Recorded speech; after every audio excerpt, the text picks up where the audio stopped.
Segala sesuatu yang Engkau perbuat atas kami ya Tuhan, telah Engkau putuskan dengan benar. Sebab kami telah berdosa terhadap-Mu dan tidak mematuhi perintah-perintah-Mu. Tetapi muliakanlah nama-Mu dan perlakukanlah kami seturut besarnya belas kasih-Mu.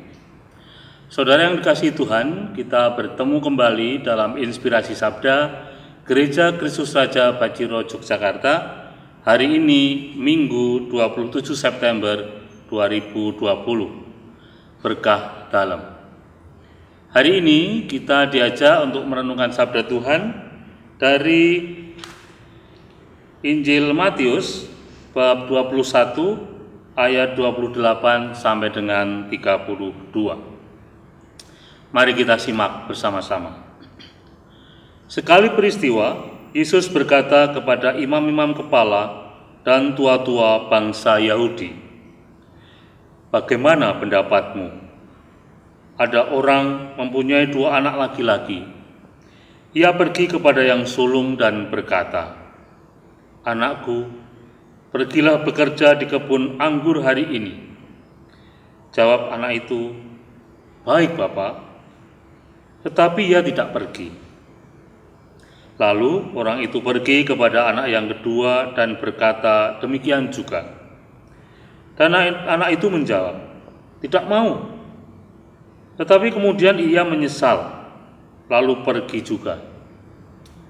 Siapakah di antara kedua anak itu yang melakukan kehendak ayahnya?" Jawab mereka, "Yang terakhir."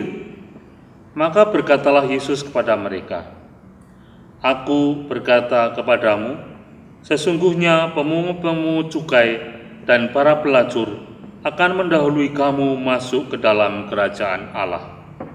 Sebab Yohanes datang untuk menunjukkan jalan kebenaran kepadamu, dan kamu tidak percaya kepadanya. Tetapi pemungut-pemungut cukai dan para pelacur percaya kepadanya, dan meskipun melihatnya, kamu tetap tidak menyesal, dan kamu tidak juga percaya kepadanya." Saudara, bacaan hari ini sungguh menarik dan sangat relevan dengan apa yang terjadi di sekitar kita terkait dengan penyesalan. Kita sering dihadapkan pada fakta yang menunjukkan perbuatan-perbuatan baik yang dilakukan oleh orang-orang di sekitar kita.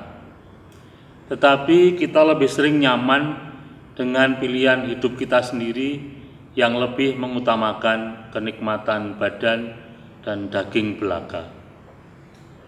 Untuk menyesali dan akhirnya percaya atau mengikuti perbuatan-perbuatan baik sungguh tidak mudah.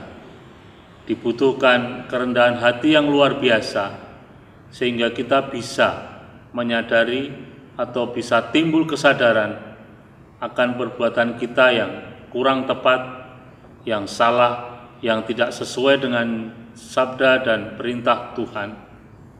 Kemudian mengikuti atau melaksanakan apa teladan baik yang sudah dibuat oleh orang-orang di sekitar kita.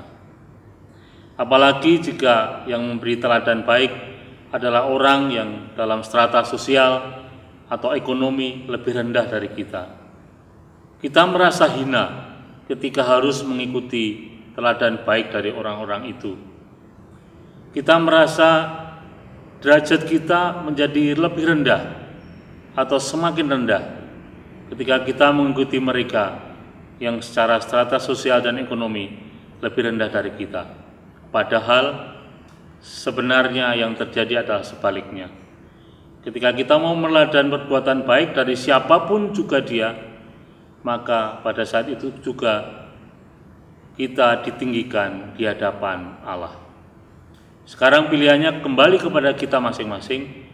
Kita ingin tetap dengan pilihan kita, tidak mendengarkan sabda Tuhan, tidak melaksanakan sabda Tuhan, dan menjaga gengsi kita untuk meneladani mereka yang memberi contoh baik kepada kita, atau kita menyesali diri dan mengubah diri kita, menumbuhkan kesadaran kita untuk mengikuti jalan Tuhan dan meneladan mereka yang sudah memberikan contoh baik kepada kita.